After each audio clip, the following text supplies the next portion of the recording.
Pernah nggak sih, terlintas di benak kita, andai saja aku bisa hidup di zaman Rasulullah, bisa menatap langsung wajah beliau, menyaksikan wahyu turun, belajar langsung di majelis ilmunya, sampai ikut berjuang di barisan dakwah. Angan-angan ini sering muncul, apalagi kalau kita lihat kondisi zaman sekarang. Aturan Islam seakan dijauhkan dari kehidupan kita. Akibatnya, kerusakan terjadi di mana-mana, baik dalam kehidupan sosial, bermasyarakat, bahkan bernegara. Rasanya seperti kembali ke zaman jahiliyah, tapi versi modern. Inilah yang disebut keterasingan Islam. Dunia saat ini berjalan di atas aturan sekuler kapitalisme yang mengesampingkan peran Tuhan. Kita mungkin masih mengaku beragama, tapi aturan agama seringkali kita abaikan. Coba deh perhatikan, orang yang mau jujur dan anti korupsi malah dianggap aneh di kantornya. Pedagang yang mau jujur dan gak curang malah susah bersaing. Orang yang berusaha menghindari riba jadi terasing karena hampir semua transaksi sekarang berbasis riba. Remaja yang memilih gak pacaran dianggap gak gaul.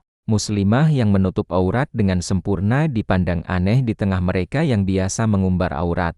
Orang yang betah di majelis ilmu dianggap kurang kerjaan dibanding yang suka healing dan traveling. Bahkan, mereka yang menyerukan Islam secara utuh dianggap berlebihan. Inilah gambaran keterasingan di akhir zaman, persis seperti yang sudah digambarkan oleh Rasulullah Shallallahu Alaihi Wasallam. Beliau bersabda, Islam muncul pertama kali dalam keadaan terasing dan akan kembali terasing sebagaimana permulaannya. Maka beruntunglah mereka yang terasing. Siapa sih mereka yang terasing atau Al-Ghuraba ini? Al-Ghuraba adalah sekelompok orang yang akan selalu membela Islam saat kondisi manusia telah rusak.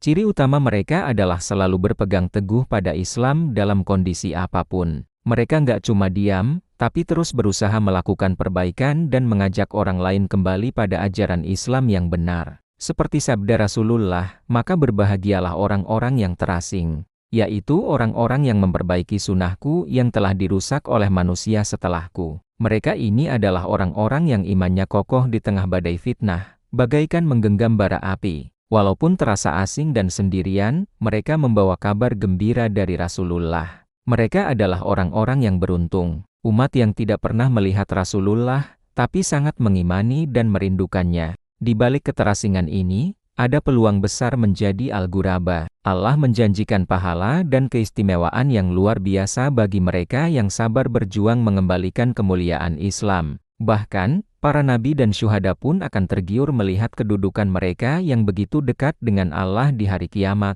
dengan mimbar-mimbar dari cahaya. Keistimewaan ini bisa kita raih dengan memiliki sifat-sifat Al-Ghuraba. Jadi, mari bersegera menjadi orang-orang yang selalu memperbaiki, selalu berjuang demi tegaknya Islam, saling mencintai dan bersabar dalam perjuangan. Berbahagialah bagi siapapun yang memilih untuk menjadi bagian dari barisan Al-Ghuraba, golongan yang beruntung di tengah keterasingan akhir zaman. Terima kasih sudah menonton. Kalau kamu merasa video ini bermanfaat, jangan lupa like, share, dan subscribe ya. Sampai jumpa di video selanjutnya.